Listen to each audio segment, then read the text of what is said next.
Oh, wait. There you go. Yeah, you're recording? Oh, hold on. There we go. All right, I'm better. No, I'm recording to Alan's Robot Lab. to the cloud now. There's Alan's Robot Lab, the real Alan's Robot Lab. Mhm. All right, let me give you host. Yes, I see it. Okay, everybody just mute their mics on the bottom left of the screen. And I'm going to screen share, I think. Well, I'm not sure that did it. Yeah, I see it.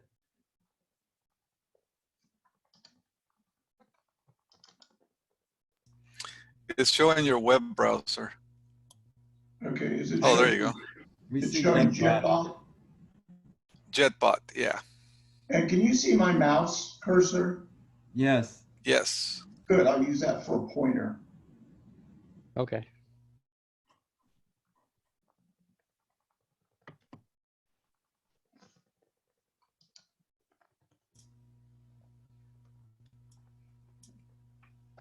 Okay, and you guys can hide the thumbnail videos if you don't want to see it on the right-hand side. You can hide them and move it out of the way so you can see the screen better.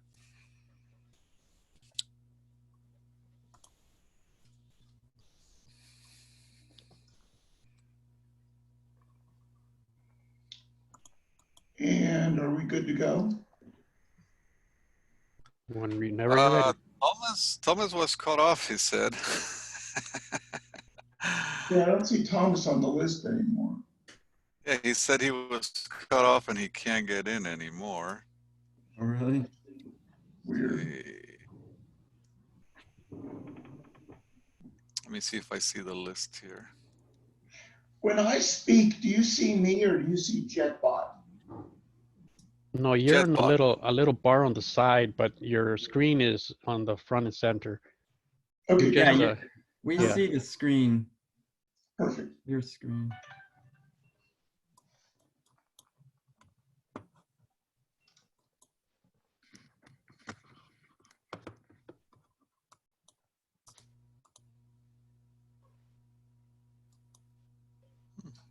Okay.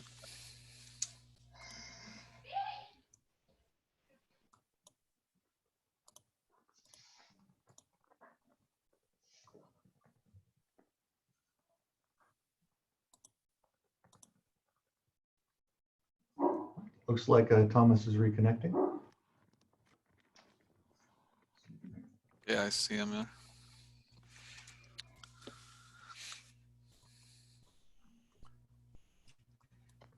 All right. Well,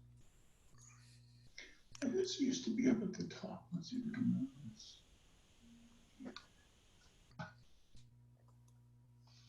Okay. So we good? we're good. Yep, go for it. All Go right. for it. So I'm Dr. Bruce with the Robotics Society of Southern California. We're coming to you at this moment live from my location, which is in Murrieta, California, but we're using Zoom. So we're going over the internet. And this is our first real attempt at doing a web lecture broadcast. So we'll see how this works. Hopefully, if everything goes reasonably well, we'll have this on a link that you can look at later at your leisure. And we'll see if this is something that's workable for future presentations as well. So I'm talking today about my experience with the new robot, Jetbot. It is a Jetson Nano based robot that combines the features of neural nets that we've been talking about for well over a year now. And so I wanted to present some of that in a kind of a summary format and where we had hoped to go with the neural networks and implementing that on a robot, but also ultimately maybe incorporating it into the Hoot robot that I've also been talking about for the past couple years now. So let's take a little look at Jetbot. First of all, this is the general outline of neural networks. The standard initial architecture had an input layer with multiple inputs, one or more hidden layers, and then an output layer. And each of the input layer nodes was connected to every one of the first layer, hidden layer nodes. Each of those outputs connected to each of the layer 2 nodes, and so on. The input layer may have been something like the pixels in a photograph or in an image. And it would have been a very natural thing to pick that so that you had pixels mapped one-on-one to an input layer, and then the output layer, after multiple layers of processing, might have been something like, is it a face? Is it an animal? Is it a vehicle? Is it unrecognized? So some kind of choice of how that photograph, that image was processed to identify characteristics within it.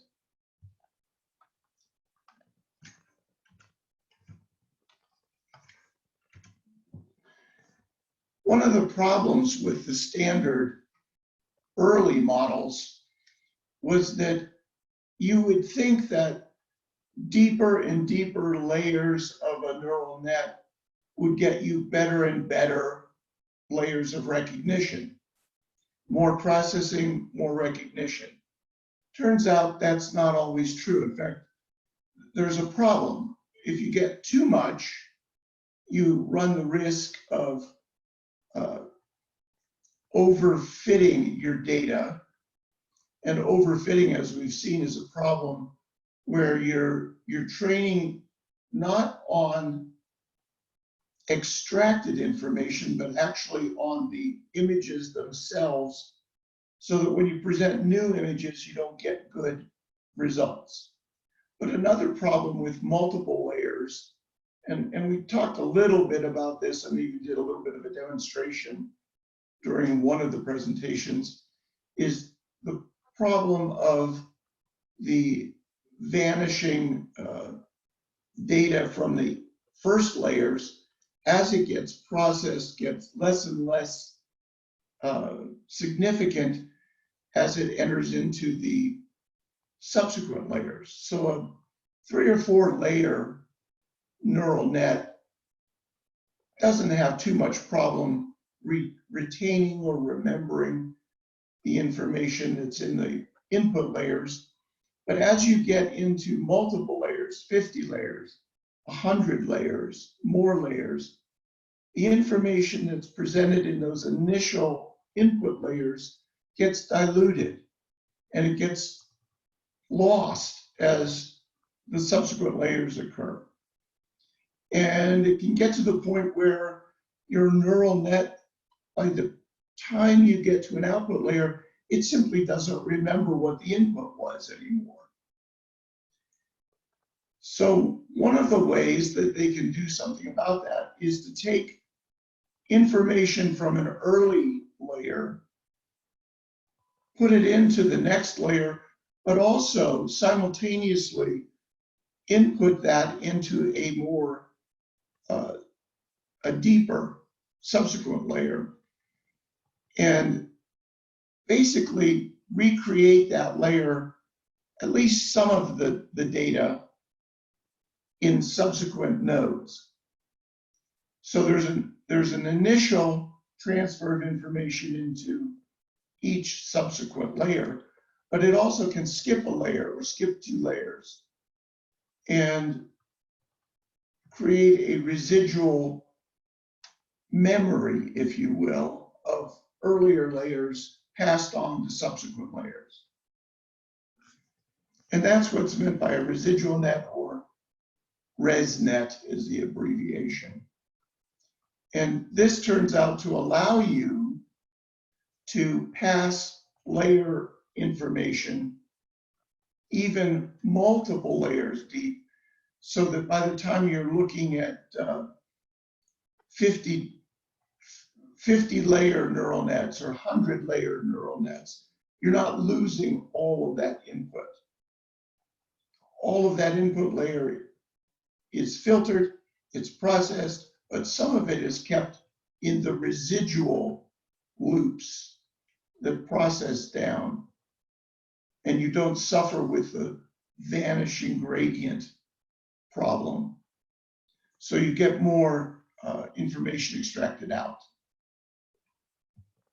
Well, the architecture gets even more complicated when you not only allow for residual layers processing through, but you allow for multiple parallel paths. Here's an example with 32 paths in the previous. Let's go back for just a second to the previous. And I'll be able to. The controls aren't working.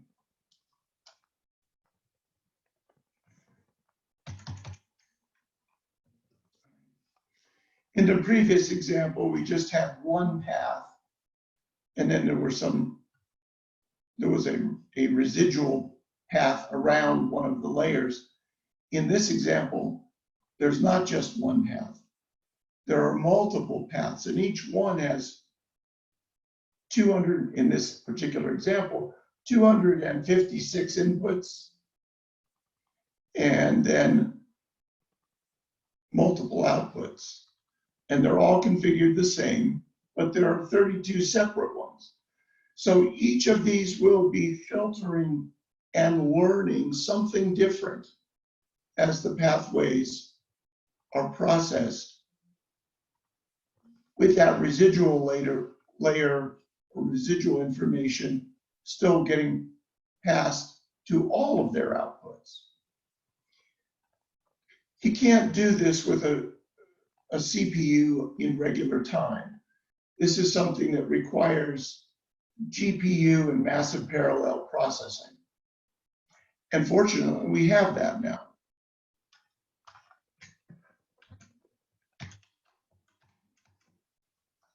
And my controls just got frozen.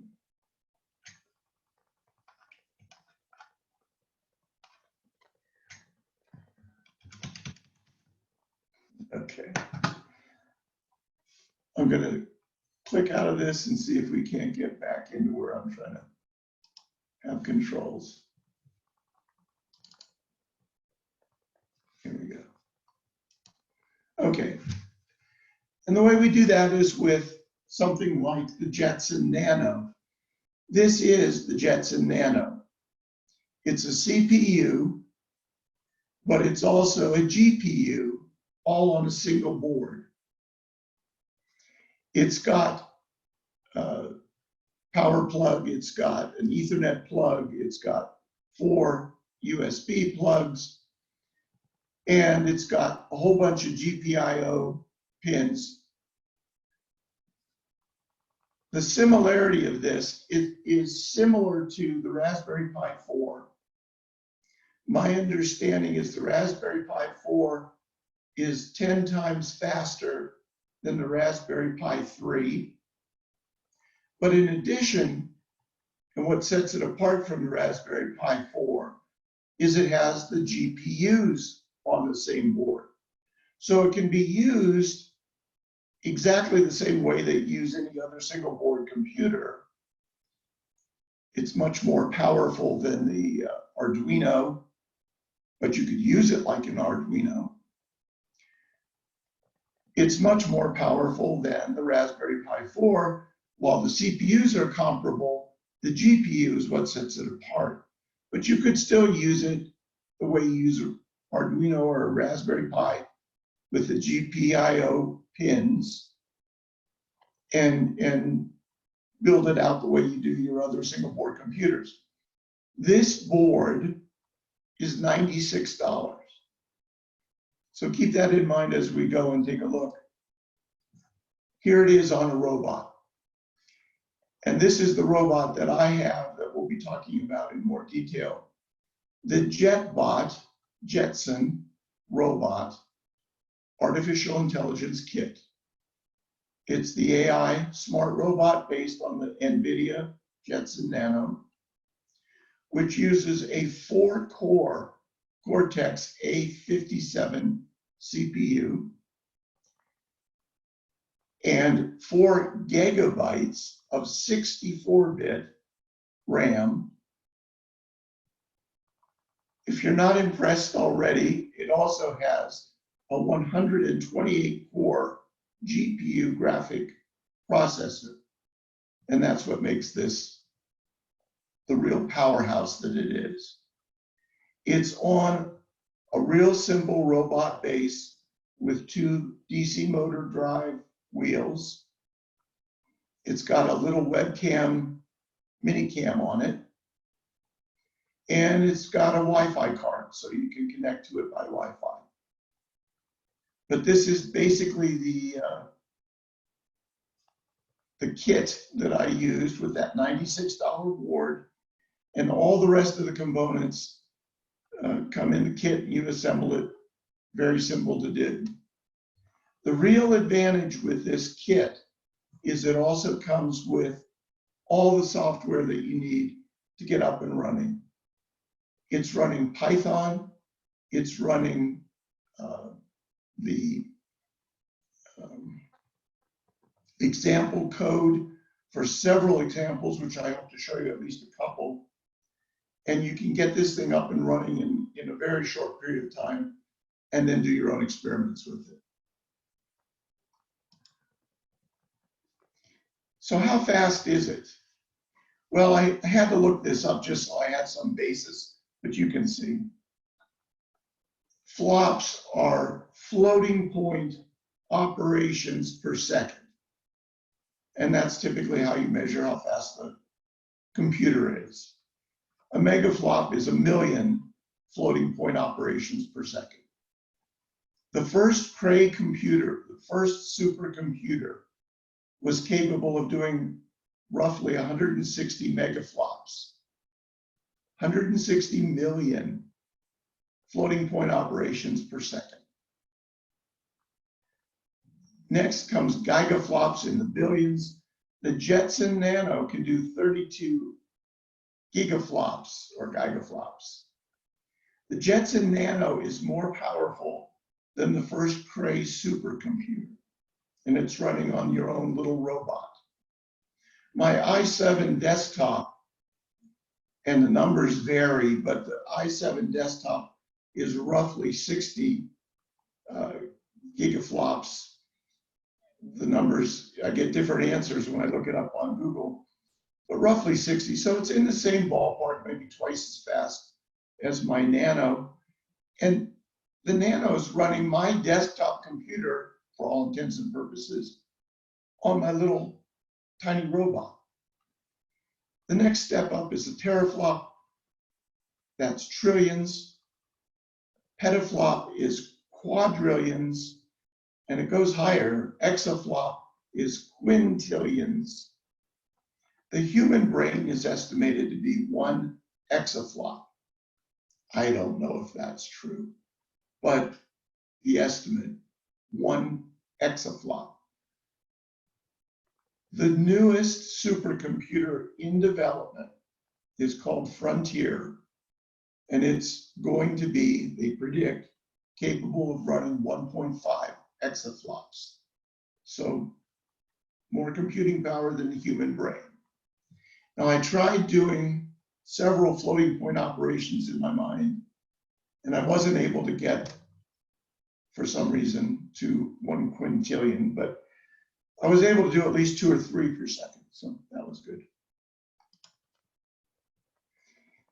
Here's a video, and I want to show you this, of how you train this robot.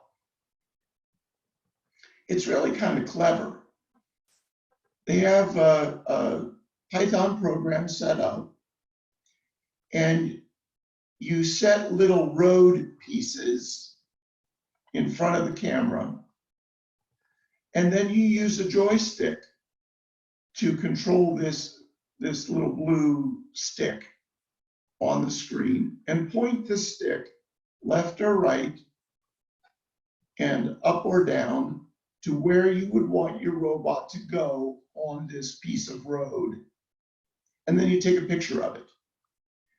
And you give it another piece of road, and you point the stick again and take another picture. And you do that over and over and over again until you have 100 or more pictures of road and where you would want to go on the road.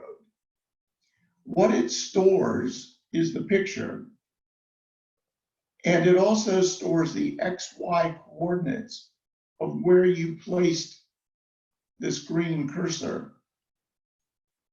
So you set this with your joystick, the X and Y coordinates. The Y coordinate is going to end up being the robot's speed.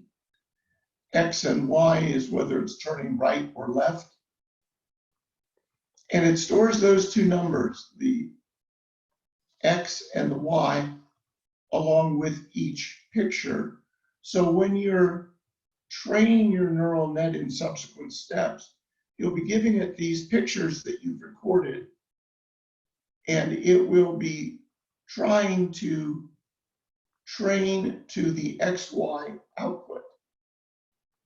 So let's see how they did it in their lab in the demo with this joystick. And they've made this at least twice real time.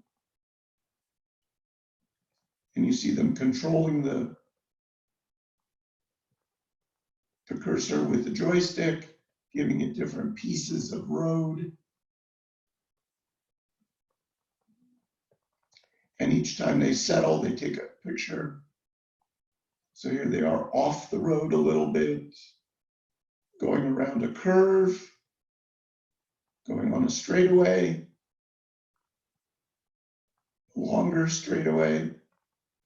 You'll notice also that there's variations in the lighting. Sometimes there's a glare. There's a lot of different things on the sidelines. And the count is at the bottom. They've now taken 72 pictures. And turning a corner, going down a straightaway.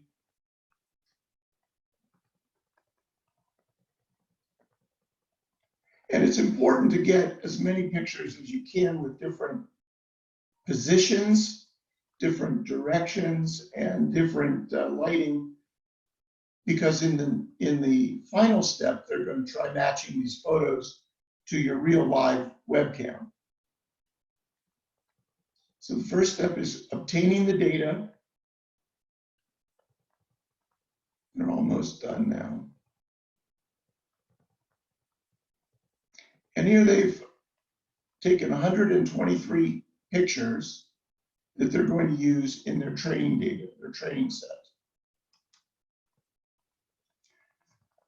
This was my setup, and I took the robot and placed it on a circle, or my version of a road. Now, I need to emphasize this is not line following. We've done line following. You've probably many of you have done line following with a line sensor. This isn't a line sensor. I've done line following using a webcam and OpenCV. That's a different algorithm. That's an algorithm that tries to keep the line centered in the center of the webcam image. It doesn't use neural net processing. We've also done navigation with path planning and path following using SLAM. Again, that's a completely different process. So simple line following with OpenCV, SLAM, all different techniques than what I'm showing you here, even though this looks like line following. It's actually road following. And what I did was I took the robot and put it at different positions along the line and took those pictures until I had a whole bunch of pictures, which I then fed through the neural network and trained it so that it would be able to then follow the line in real time. And here's my video of my robot going around the course. And you see it veers off the line, but gets back on course and makes the corners pretty well. It isn't following the exact same path each time around the circuit. Pretty close, but not the exact same path. And when it gets off, it corrects.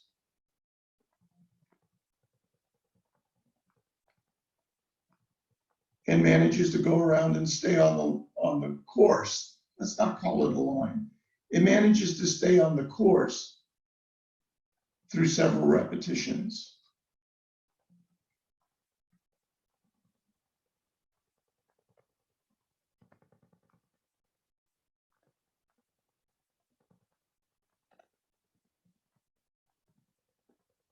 Hi, so Dr. Bruce, is this your first run? So you took a whole bunch of training images, and then then you train the neural net, and this is what happens after it's trained?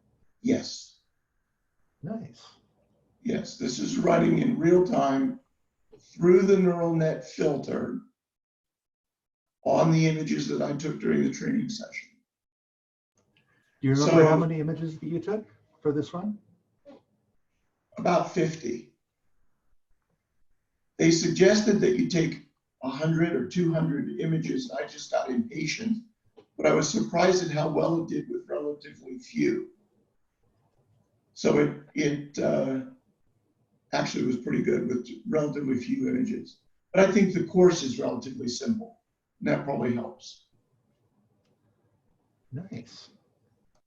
So here it's able to do road following or course following.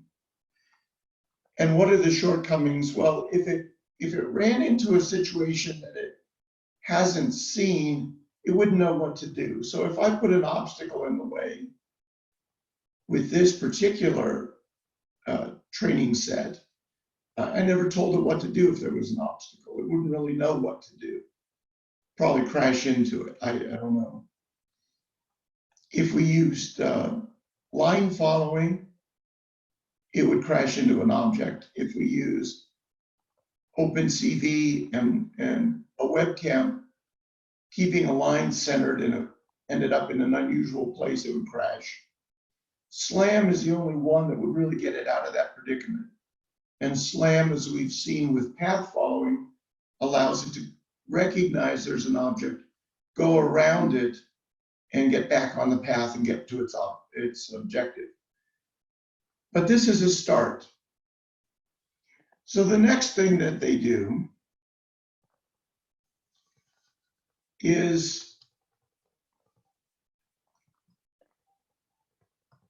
and I need to advance this because you need to see, is object detection and object avoidance. Now, in this case, what they're going to do, they're going to train the little robot to find the objects, in this case, or the edge of the table. This has already been trained to recognize, I think it said 10,000 objects, animals, beer cans, I don't know what all, but different objects. And it's already been trained on a large object data set. So now it's going to be trained on edges of the table and blank areas of the table. With just a few examples applied to the already pre-trained neural net in an example of transfer learning. So the neural net's already been trained on something else, lots of other objects. Now they're going to add a few examples of what the open table space looks like to the camera and what the edge of the table looks like to the camera,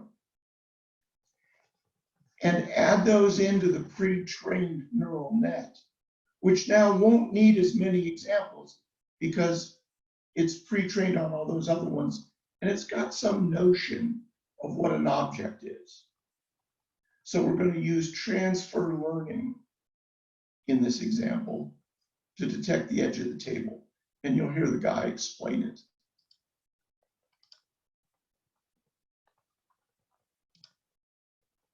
On the surface of this table, maybe because this is a more visually complicated surface, maybe because the lighting's changed, something like that. So how does training work? Well, basically, we need to feed the neural network with lots of sample training data, in this case, lots of images from the robot's camera, and we need to categorize those so the neural network can learn from them. So to do that, I'll just move out of the way, and we'll point the robot, say, in that direction. That's the position where clearly the area in front of it is clear. So if I move to Jupyter Lab, I'm running a notebook here from Nvidia called Data Collection. And this shows us what the robot can see. That allows us to tag that image as either free or blocked. And what this basically does is that over here in this folder called Dataset, it will actually put those images, store them as JPEGs in these two folders called free and blocked. So here I'll click add free because that's clearly free. But then if I move the robot forward to say the edge of the table there, that I think should be probably there, should be blocked. So I'll do an add blocked. And simply if I turn it a little bit like that, that should also be blocked. I'll do add blocked again. So basically, I need to take lots and lots of pictures, scores of pictures, maybe even a few hundred pictures. So I'll get on with gathering this training data, and I'll come back to you when I'm finished.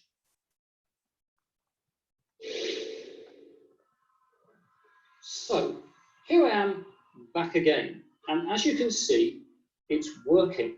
The robot has learned how to move around across the whole surface of this table without falling off. I'm rather nervous. I'm staying out of shot as much as I can so I don't get into the robot's visual field and disturb its perception of the edges. I'm talking about it as if it's a thing, aren't I? And this sort of it is. I took, in the end, about 190 pictures of blocks.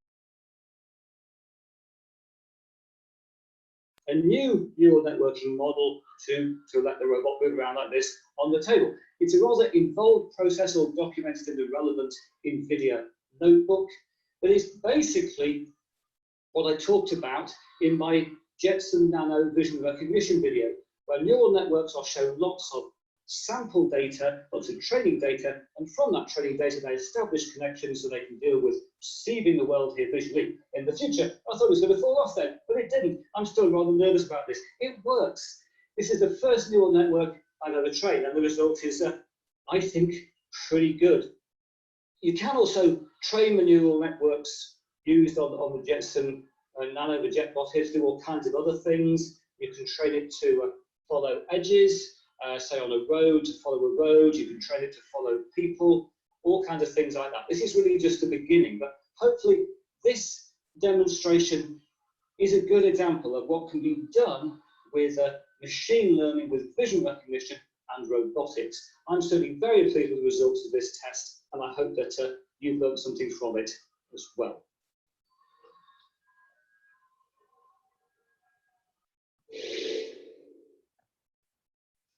Nvidia's Jetbot is a great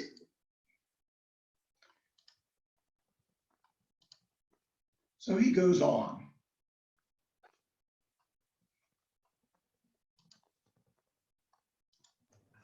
Oh, no one else caught the iRobot reference? I thought that was cute. Yeah, there you go, iRobot.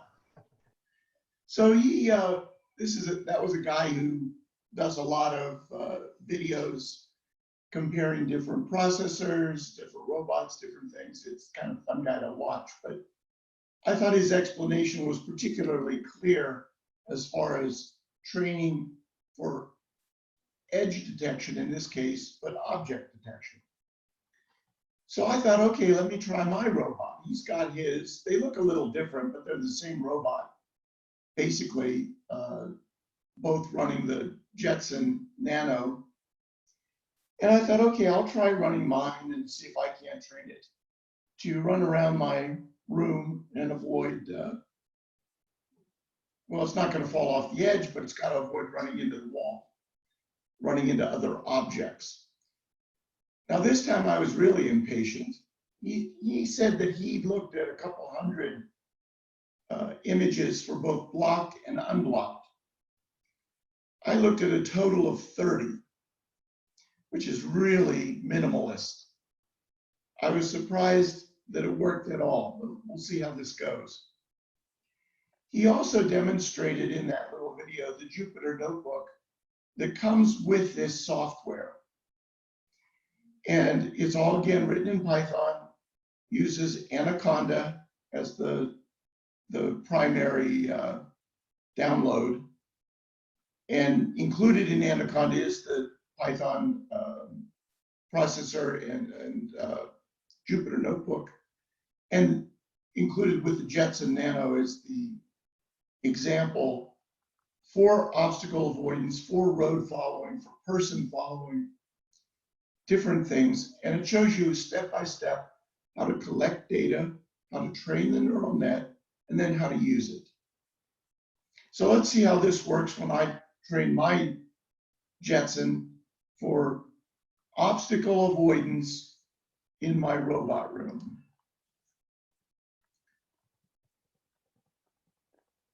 This is a very simple program. If it's not blocked, go straight ahead. If it's blocked, turn left or counterclockwise. That's all there is to it. Here it's stopping at my foot.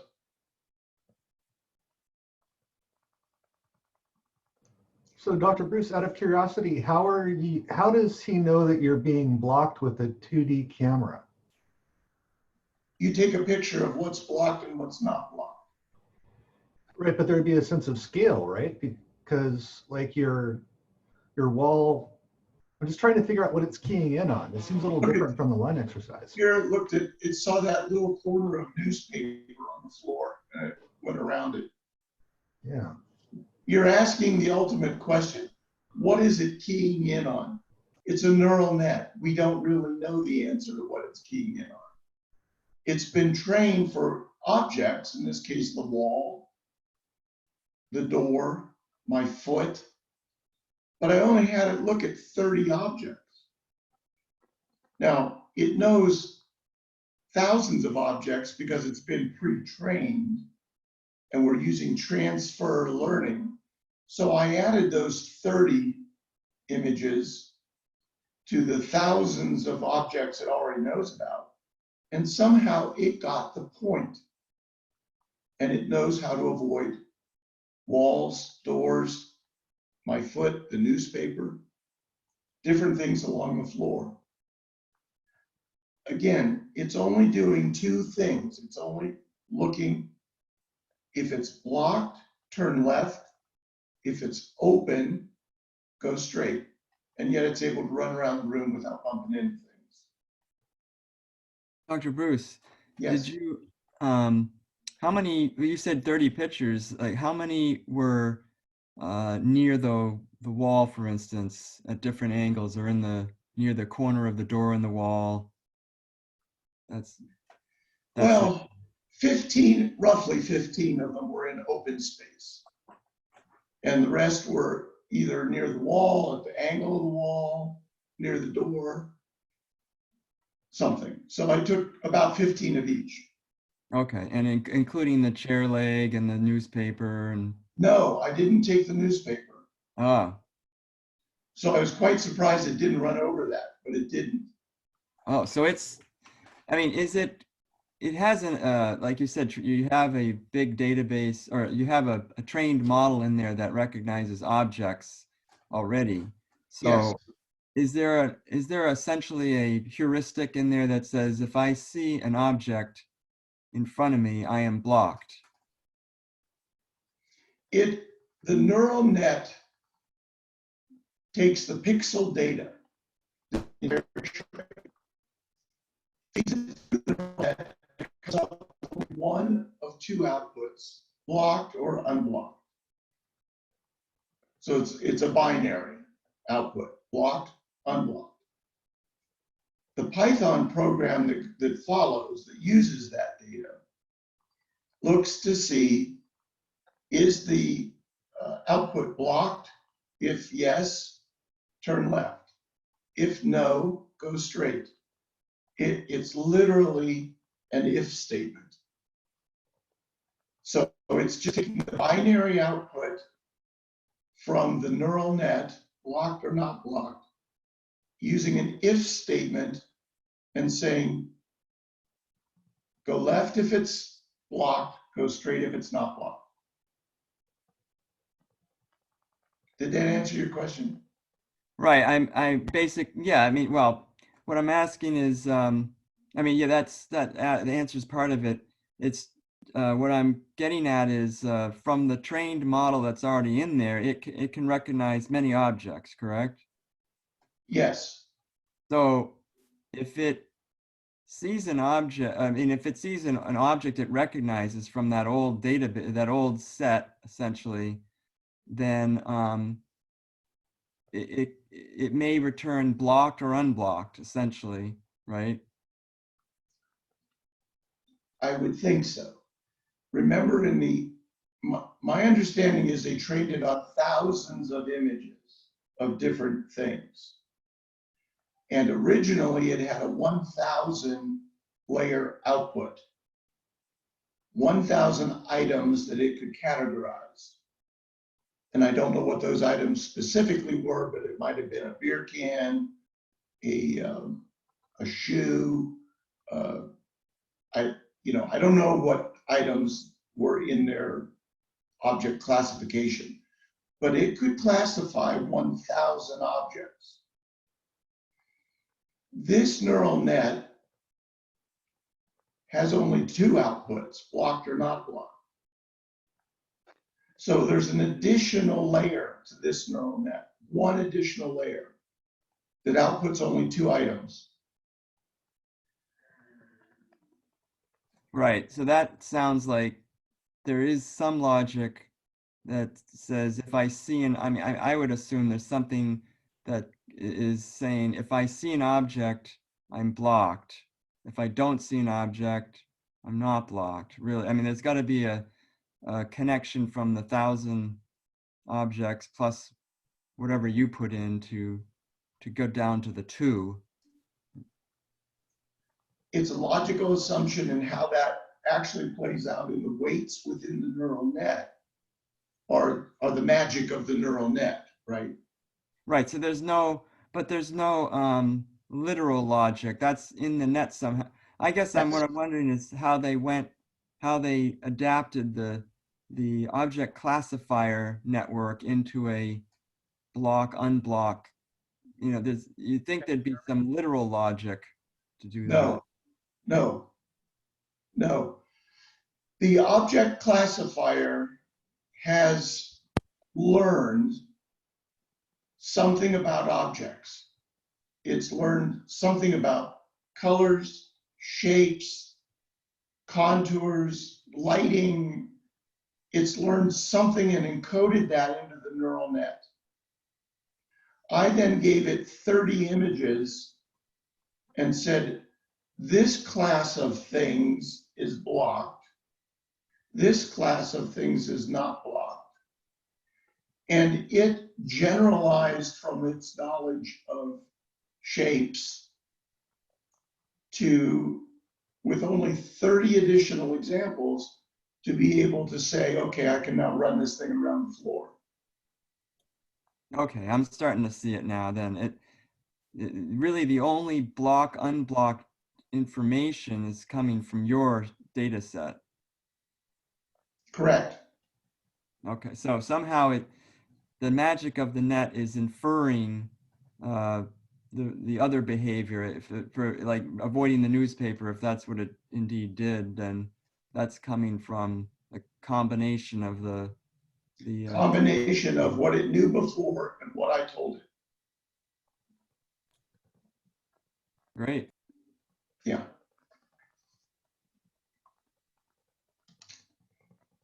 Let's look at one more example of something I think is pretty remarkable.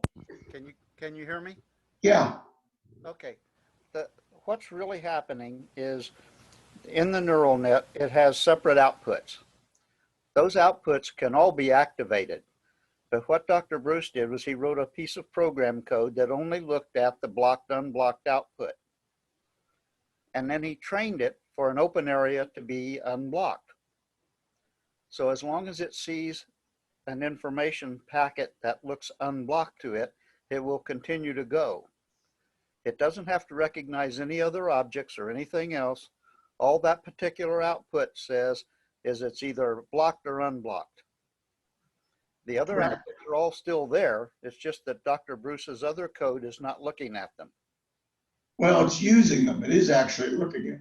It's taking that 1,000 layer output and putting it into one final 2 output layer.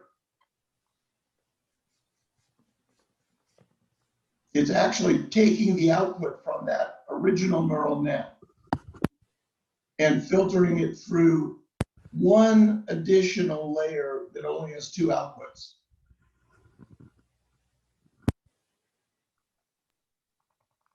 Is that fully connected then? The 1,000 to the 2? Yeah. Well, Yeah. okay. So let's take a look at this, which I think is kind of interesting. This is a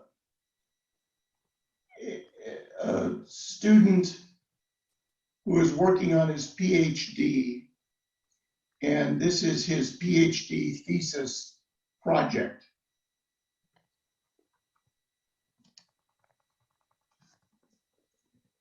He's created a self-driving car, basically a donkey car. But instead of a Raspberry Pi, it's using a Jetson Nano. And here's his self-driving car.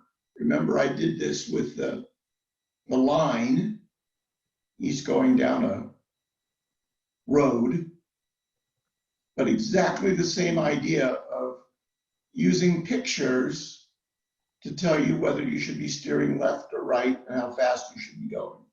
This is the donkey car concept, but with a Jetson Nano. And I think that's fairly impressive, but he does more with it. Here's a more complicated track. And now he's got signals. Here's a left turn. Here's a right turn.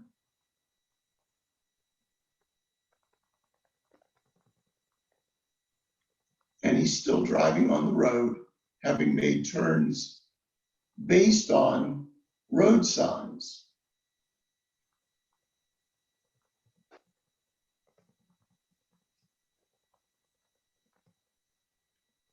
And then at the end, there's a stop sign. And he stops and then he keeps going. I think this is quite remarkable. He's using the exact same Jetson Nano and that same neural net and the same Python software, a little bit of additional programming to say, okay, when you see this road sign, you're going to need to make that left-hand turn. When you see this road sign, you'll make a right-hand turn. And when you see a stop sign, stop for a few seconds and then go again. This was complicated enough that it was worth his PhD. He got a PhD out of this. We can do it now, and I think we can do this as a contest for the club once we start getting the club members, when we can get back to full meetings again. It might be interesting to see if we can actually do this as a club project.